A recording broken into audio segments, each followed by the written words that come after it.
కేంద్రంలో అధికారాన్ని కోల్పోయిన ఇచ్చిన మాట ప్రకారం మాట తప్పని మడమ తిప్పని నాయకురాలుగా శ్రీమతి సోనియా గాంధీ గారు 2014లో తెలంగాణ రాష్ట్రాన్ని ఏర్పాటు చేయడం జరిగింది.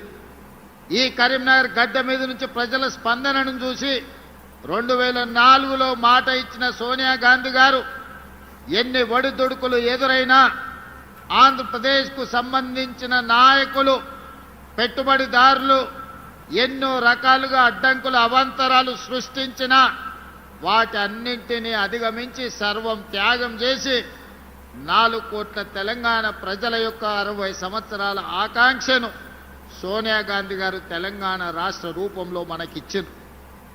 సోనియా గాంధీ గారు తెలంగాణ రాష్ట్రం ఇచ్చిన పార్లమెంటులో ఆనాడు పొన్నం ప్రభాకర్ గారు, అంజన్ కుమార్ యాదవ్ గారు, వివేక్ గారు, సురేష్ షెట్కర్ గారు, సుఖేందర్ రెడ్డి గారు, రాజగోపాల్ రెడ్డి గారు, పెద్దలు జైపాల్ రెడ్డి గారు పార్లమెంటులో నిటారుగా నిలబడి కొట్లాడి పెప్పర్ స్ప్రేలను అడ్డుకొని తెలంగాణ రాష్ట్రాన్ని సాధించిన తెలంగాణ రాష్ట్ర ప్రజలు 2 సార్లు బీఆర్ఎస్ పార్టీకి అధికారాన్ని కట్టించారు.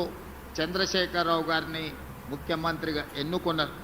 ప్రజా తీర్పును శిరసా వహించి ప్రజా తీర్పులో భాగంగా ప్రజలందరూ కలిసి ఆయనకు ఓటేసినప్పుడు ప్రజాస్వామ్యాన్ని గౌరవించాలని ప్రతిపక్ష పార్టీగా కాంగ్రెస్ పార్టీ వారికి సంపూర్ణమైన సహకారాన్ని అందించారు. కానీ అంది వచ్చిన అధికారాన్ని అవకాశంగా మలుచుకొని ఆస్తులు సంపాదించుకున్నారు, కాంట్రాక్టులు పొందినరు, టీవీలు పెట్టుకున్నారు, పేపర్లు పెట్టుకున్నారు, ఫామ్ హౌజులు కట్టుకున్నారు.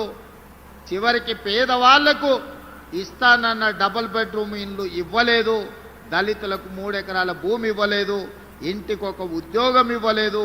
అన్ని రకాలుగా తెలంగాణలో 10 సంవత్సరాలలో 20 లక్షల కోట్ల రూపాయలు చంద్రశేఖరరావు గారి చేతికి ప్రజలు పన్నుల రూపంలో ఇస్తే పేదలకు డబుల్ బెడ్రూమ్ ఇల్లు కూడా కట్టించలేని పరిస్థితి ఆ 10 సంవత్సరాలలో వచ్చింది.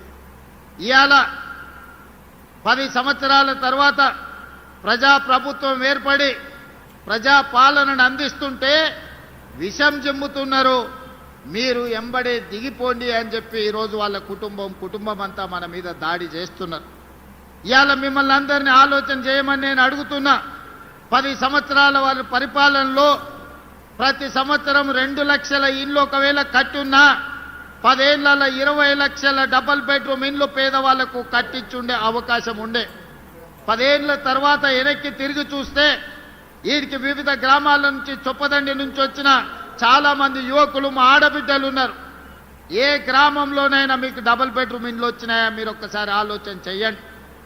ఏమైనా ఇండ్లు ఉన్నాయంటే 2004 నుంచి 2014 వరకు డాక్టర్ వైఎస్ రాజశేఖర రెడ్డి గారు, సోనియా గాంధీ గారి నాయకత్వంలో కట్టించిన ఇందిరమ్మ ఇండ్లు తెలంగాణ రాష్ట్రం నలుమూలల 25 లక్షల ఇండ్లు కట్టించి పేదవాళ్ల ఆత్మ గౌరవాన్ని నిలబెట్టింది కాంగ్రెస్ పార్టీ. ఆనాడు రైతులు ఎదుర్కొంటున్న కష్టాలు, కాలిపోతున్న మోటార్లు, పేలిపోతున్న ట్రాన్స్ఫార్మర్లను చూసి డాక్టర్ వైఎస్ రాజశేఖర రెడ్డి గారు ఎల్పీ స్టేడియంలో ముఖ్యమంత్రిగా ప్రమాణ స్వీకారం చేసి మొట్టమొదటి సంతకం తెలంగాణ రైతాంగానికి ఉచిత కరెంటును అందించడమే కాకుండా 1300 కోట్ల రూపాయల బకాయిలను, వందలాది వేలాది క్రిమినల్ కేసులను రైతుల మీద ఉంటే ఒక్క కలం పోటుతోని కాంగ్రెస్ పార్టీ రైతులకు ఉచిత కరెంట్ ఇచ్చిన మాట వాస్తవం కాదా? ఇలా ఉచిత కరెంటే కదా దేశానికి ఆదర్శమైంది. ఉచిత కరెంట్ అంటేనే కాంగ్రెస్ పార్టీ పేటెంట్ కదా. ఈనాడు ప్రతి రైతుకు ఉచిత కరెంటు అందుబాటులోకి వచ్చింది అంటే అది కాంగ్రెస్ పార్టీ ప్రవేశపెట్టిన పథకం కాదా ఈ దేశంలో? ఇవాళ రాజీవ్ ఆరోగ్యశ్రీ, పేదవాడు ప్రాణాలు పోతుంటే కాపాడుకోలేని పరిస్థితి, ప్రతి పేదవాడు నిస్సహాయంగా తన తండ్రో తన తల్లో కళ్ళ ముందే చచ్చిపోతుంటే కార్పొరేట్ హాస్పిటళ్లకు బిల్లులు చెల్లించలేని పరిస్థితి. అందుకే ఆనాడు కాంగ్రెస్ పార్టీ రాజీవ్ ఆరోగ్యశ్రీ పథకాన్ని తీసుకొచ్చి ఆనాడు 2005-06లో 2 లక్షల రూపాయలు ఉచితంగా ప్రభుత్వం వైద్యానికి అందించింది. ఇవాళ పథకమే కదా 10 లక్షల రూపాయలు ఈరోజు రాజీవ్ ఆరోగ్యశ్రీ పథకం రూపంలో ఈరోజు పేదలకు మనం అందిస్తున్నాం కదా. అందుకే మిత్రులారా, ఇవాళ ఏ పథకమైనా తీసుకోండి, డబుల్ బెడ్రూమ్ ఇల్లు కావచ్చు, లేకపోతే సన్న బియ్యం కావచ్చు, లేకపోతే ఈనాడు పేదలకు అందిస్తున్న 200 యూనిట్ల ఉచిత కరెంటు కావచ్చు, రైతు రుణమాఫీ కావచ్చు, రైతు భరోసా కావచ్చు, ఆడబిడ్డలకు ఆర్టీసీలో ఉచిత బస్సు ప్రయాణం కావచ్చు. ఇవాళ ఇవన్నీ మన ప్రభుత్వం అమలు చేస్తున్న పథకాలే కదా. 2 సంవత్సరాలు పూర్తి చేసుకున్న సందర్భంగా మున్సిపల్ ఎన్నికలు వచ్చినాయి. ఈ మున్సిపల్ ఎన్నికల సందర్భంగా నిన్న ఒక ఆయన ఢిల్లీ నుంచి వచ్చిండు. లావు మనగాడు లడాయి పోతేనంట వెనకాల 3 నూకుడు మనగాళ్ళు వచ్చిరట. భారతీయ జనతా పార్టీ అధ్యక్షుడు, జాతీయ అధ్యక్షుడు నిన్న పాలమూరుకు వచ్చిండు. ఆయన వెనకాల కిషన్ రెడ్డి, బండి సంజయ్, డీకే అరుణ గారు ఆయన వెనకాల పోయారు. మరి నేను అడుగుతున్నా, ఈరోజు కిషన్ రెడ్డి గారిని, బండి సంజయ్ గారిని, డీకే అరుణమ్మ గారిని మీ జాతీయ అధ్యక్షుడిని తీసుకొచ్చింది కదా, మాకేం అభ్యంతరం లేదు. మోడీ గారిని, అమిత్ షా గారిని, మీ నాయకులు ఎంతమంది ఉన్నారో ఢిల్లీ మొత్తం, దేశం మొత్తం ఉన్నోళ్ళ అందరినీ తెలంగాణ రాష్ట్రంలో మున్సిపల్ ఎన్నికలలో ప్రచారానికి తీసుకురండి. ఒక్క మున్సిపాలిటీ అయినా మీరు గెలుస్తారేమో మా కాంగ్రెస్ పార్టీ కార్యకర్తలు చూసుకుంటారు. మా కాంగ్రెస్ పార్టీ కార్యకర్తల సత్తా ఏందో ఇవాళ బీజేపీ వాళ్ళకు చూపిస్తారు.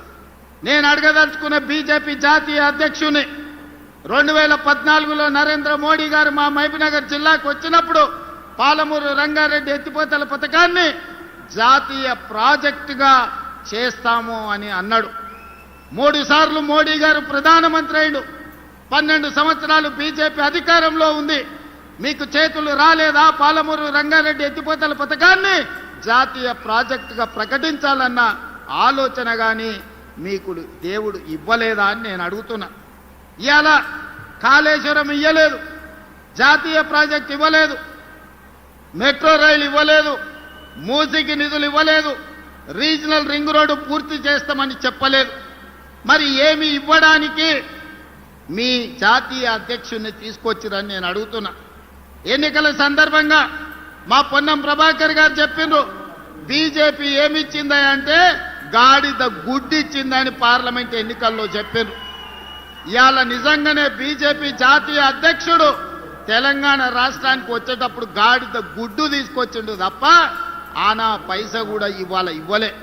ఏ మొహం పెట్టుకొని 12 ఏళ్ల తర్వాత కూడా నరేంద్ర మోడీ గారు ఇచ్చిన హామీ పాలమూరు రంగారెడ్డి ఎత్తిపోతల జాతీయ ప్రాజెక్టు ఇవ్వకుండా, మెట్రో రైలు 2వ విడత ఇవ్వకుండా, మూసీ ప్రక్షాళనకు నిధులు ఇవ్వకుండా, రీజనల్ రింగ్ రోడ్డును కట్టుకోవడానికి అనుమతులు ఇవ్వకుండా ఏ మొహం పెట్టుకొని ఇవాళ బీజేపీ వాళ్ళు ఇవాళ ఓట్లు అడగడానికి వచ్చిందని నేను అడుగుతున్నా. ఇవాళ సూటిగా నేను అడుగుతున్న బీజేపీ నాయకులను, బీఆర్ఎస్ బీజేపీ బంధం ఫెవికాల్ బంధం కాదా? వీణా వాణి బంధం కాదా? మీ శరీరాలు వేరైనా మీ తలలు ఒక్కటే కాదా? మొన్న జరిగిన పార్లమెంట్ ఎన్నికల్లో బీఆర్ఎస్ సత్య అవయవదానం చేసింది. ఎక్కడైనా ప్రమాదంలో ఎవరైనా చావు బతుకుల మధ్యలో ఉంటే వాళ్ళు సంతకం పెడతారు, నా మరణానంతరం నా కిడ్నీలు దానం చేస్తున్నా, నా మరణానంతరం నా కళ్ళు దానం చేస్తున్నా అని మనం అవయవదానం చేసేటోళ్ళని చూసినాం. కానీ బీఆర్ఎస్ దరిద్రమేందో పార్లమెంట్ ఎన్నికల్లో మా ఓట్లు, మా సీట్లు బీజేపీకి దానం చేస్తున్నామని 8 మంది ఎంపీ సీట్లను బీజేపీ వాళ్ళని గెలిపించింది బీఆర్ఎస్ వాళ్ళు కాదా?